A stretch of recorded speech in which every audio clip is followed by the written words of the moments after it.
Good evening, everyone. Welcome again to another short video series from the Global Research Initiative. My name is Dr. Okobi Edwards, and I'll be giving you a little talk about my little experience um, mentoring this group of researchers. As part of our ongoing research education series, um, we've noticed some challenges, and today we're going to talk about one of those major challenges called citation and references, right? The bigger picture is why citation? Why does reference matter? Why should I even do it at all? Right? Because we often notice four problems: improper citation, missing citation, citation mismatch, and to a larger extent, people don't even know what is citation and why should I search. Now, medical research is not just about clinical accuracy. There are technical elements that give your work structure and credibility, right? So like how to build a paragraph, the use of transition phrases, maintaining focus on the objective, right? And then plus other things, right? Illustrations, pictures, diagrams, proper use of tenses, lexis and structure, or one of those technical terms, or one of those technical things in writing a research paper is how to cite your source, how to cite your paper. So, uh, having done this for over 10 years plus, right, in my research community, I've come across physicians who don't fully understand what to cite, how to cite, where to cite, and when to cite, right? Or they are unclear on the difference between citation and references. Another problem that I've also encountered are people who mix formats. Either sometimes they do APA, and another time they do Vancouver, or they rely on guesswork, like they just guess, or they assume that someone else is going to do it for them, right? They assume that someone else is going to clean up their mess or clean up later after them. On the other spectrum, there's people who are very knowledgeable about it, but either they don't have time to teach it, or they make it sound so complex and so rocket science like. And that's why today I'm trying to like break it down and make it very practical. So let's start with very simple definition, or just try to understand what citation means, right? A citation is a small marker, just like a little marker, like a little landmark somewhere, right? Or statement inside your research writing that says, this is not my original idea. I got this from someone else or from a published work, right? That's basically what citation means, right? It helps the reader to trace your source and confirm you're building on established science. It's not just making on verified claims. That's what it does. All right. So why do we cite? We could cite to one, give credit to whoever we got that idea from. That's the original author. We could cite to avoid plagiarisms, which is both very unethical and is a lazy thing to do, right? Um, we could also cite to strengthen your arguments with data. All right. You can also cite to allow readers to look up your sources and verify the evidence. Uh, and there's so many other reasons why we search. And most importantly is to give credence, give relevance and authority, history, or like an evidence to this statement that I made that it made sense. Now, one very common thing that I've also seen people struggle with is what is the difference between citation and references, right? A citation is a short note in the body of your text. For example, you could see citations appear in form of open brackets, Jenkins et al. 2021, or they come in form of square brackets, 8, 1, 2, 3, or whatever is written inside a square bracket, or they come in form of superscripts, 1, right? Superscript A or superscript whatever that they're choosing to use, depending on the citation format, right? While a reference is the full detail at the end of your writing. So if you go at the end of your writing, you're going to see a typical example of references like they put the author name, Jenkins MC, for example, et al., and then they put the title, Impacts of Intentional Weight Loss on Cardiac Function in Obese Heart Failure Patients. And then they put the journal JAM or code as a short form of the journal cardiology. They put the date, the version, the issue, and then the page number, right? So that's the major difference between citation. Citation is a marker in the body of the writing, and the reference is down, way below. So let's use a typical case scenario to teach what citation is. Let's assume we have a 62-year-old patient, male with newly diagnosed heart failure and a BMI of 38.4. He started on standard heart failure therapy and was enrolled in weight loss program. Over 6 months, he dropped 12% of his body weight. And what's the result? His functional capacity improved. His ejection fraction rose from 35 to 45, and he was able to reduce his diuretic requirement, right? He felt better clinically, he was winning, and he was doing well. Now, here's a catch. This is a case scenario, and I'm going to discuss it, but we need to put in citation in our discussion. Now, many clinicians repeat things in the case scenarios or from case reports or from slide presentations or from research papers without properly citing them in their discussion segment or even in their introduction segment, right? And so they don't show us the evidence behind the statements that they make.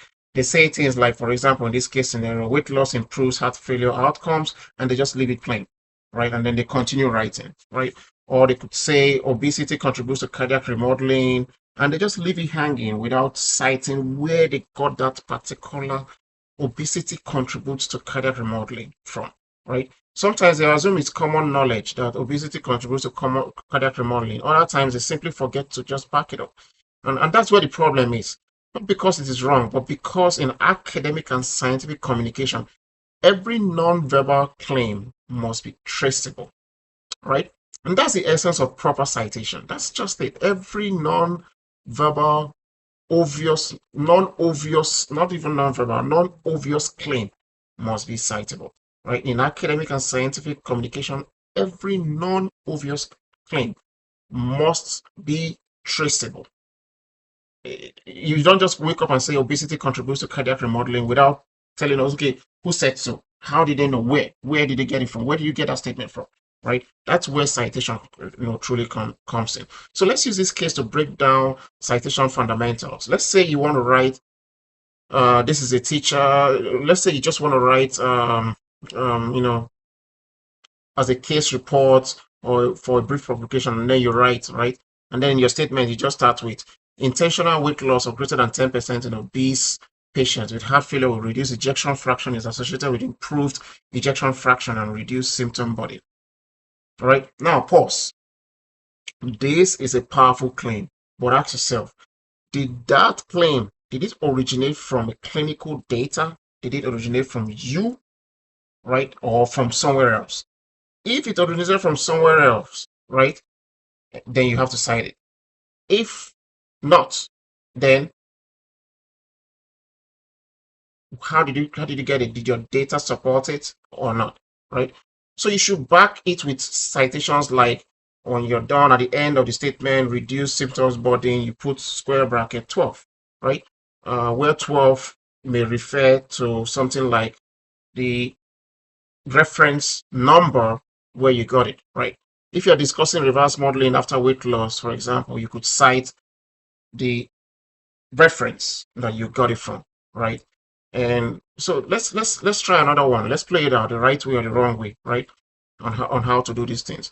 Let's say we're making a statement like obese patients who lose weight have better outcome in heart failure. It sounds fine, right? But if you're submitting this to a journal or to anybody, a scientific writer or the reviewer, they're going to ask you, where's your reference? Or worse, they may even assume that you made it up, right? So to put it in a proper way, the academic way, for example, if I say several trials have shown that intentional weight loss in obese patients with heart failure with reduced ejection fraction is linked to improved ejection fraction and exercise tolerance, I have to put in a citation at the end. Let's say square bracket 12, 13, and then I close the bracket. That 12, 13, tells the reader that, hey, this guy got this from this source. And this is reference 12 and reference 13. That's what it simply means, right? So in this scenario above, you've anchored your claim on evidence, right? It shows that you've done your work. It gives your voice authority. Now let's just do a little recap of this because I know it's a lot. Let's see if we can just unpack it a little bit.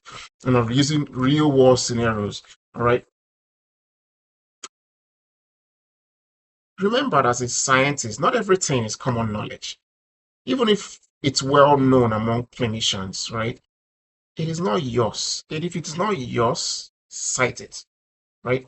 Even case report needs citation because you're often building your discussion on established science, right? Some people say, oh, it's case reports, I'm not going to cite it. No, cite it, right? Citation are trust builders. They tell the readers, you can check this, this is where I got it from. You can trust me. I didn't make this up, right?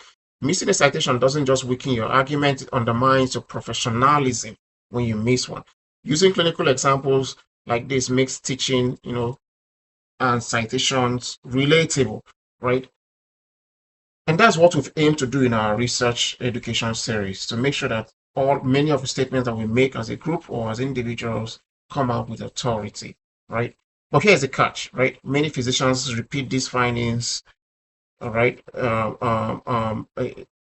Many physicians they keep making these mistakes over and over again, and they mix it up. And I'll take my time again to just summarize a little bit and then go a little bit deeper. If you've not understood everything I'm saying, think of citation as a road sign and a reference to the destination address. That's it. The destination address being the reference and the roadmap, like this is the site, being, or the marker being the citation. Now, where should you add your citations, right? Always add your citations immediately after statements that it supports, right? Not somewhere else, not in the beginning of the statement, not after like 4 statements, right? Just immediately after the statement, usually before the full stops, right? For example, if I say intentional weight loss has been shown to improve ejection fraction in obese patients with heart failure will reduce ejection fraction, I should put my citation 12, for example, if I'm using citation 12, right after that, right? The incorrect way to put it is to put your citation 12 somewhere else that is not related. Now, there are some paragraphs that have multiple facts in them because most of the paragraphs that we write have multiple facts. Each of those facts should be cited individually. Don't assume that one citation at the end of the paragraph is going to cover everything. The recommendation is for every fact that you're stating in the paragraph, make sure that it is properly cited. Each statement should be cited, right? Now, there are different ways to cite depending on the platform, the journal, who your mentor are, who your supervisor is. There's a superscript numbering. For example, if I use dapagliflozin improves heart failure symptoms in obese patient, I'll put a superscript 1, right? That's one type, right? It's usually the AMA style. There's a square bracket style, which is the Vancouver style, right? Which is very common, right? For example, if I'm using a statement like obesity contributes to volume overload and left ventricular remodeling, and I put a square bracket, inside the square bracket, I put number 3. Number 3 in that square bracket represents the reference where I extracted this idea that obesity contributes to volume overload and left ventricular remodeling from. Right? You can also use round brackets. You can put author and dates. For example, we could say intentional weight loss can reverse myocardial strain, and then we'll put round bracket to put Edwards et al. 2020, right? For something like that. Some other people use hypertext. Some other people use footnotes. Some other journals use DOI, very rare. Some other journals can also use different types of citation styles, right? But the question is, there's so many types of citation style. Which one do I now use? That's now where the whole question is. Which do I use? Right? The simple answer is just very simple. It depends on where you're submitting your work. It depends on your supervisor and the instructions of the authors, right? So if you go to the author section, you're going to see where they want you to use, what type of citation that you want to use. If you're working as a team, like we usually do in our team, ask your supervisor or the lead author what style to follow, right? If you're using reference managers like Zotero, Mendeley, Microsoft Word, document, EndNotes, and the rest, choose whatever style that suits, the supervisor or the journal that you want to submit to, right? But the important rule is be consistent. Don't switch from APA to AMA and then to Vancouver, or you just be everywhere. Another common thing that I've seen in our group is that somebody will just come and insert a citation where it shouldn't be. For example, citations should flow in sequence 1, 2, 3, 4, 5, And then sometimes you see 1, 2, 3, 4, 5, and somebody will just bring 23 and just dump it in there. Like, so what they fail to understand is that 1, 2, 3, 4, 5 is a sequence of the matches should match with the sequence of the reference. So if you're dumping in 23 after 5, that means you're trying to say, hey, bring 23 up to where 5 is, which is usually not the case in most scientific work, right? So please be mindful of that. The next thing I want to talk about briefly before we end for the day is what deserves to be cited. Because how do I know if this statement should be cited? If that statement has a research data or statistics, let's say 20% of people with heart failure, that 20% should be cited. That statement should be cited because it has a research data and statistics.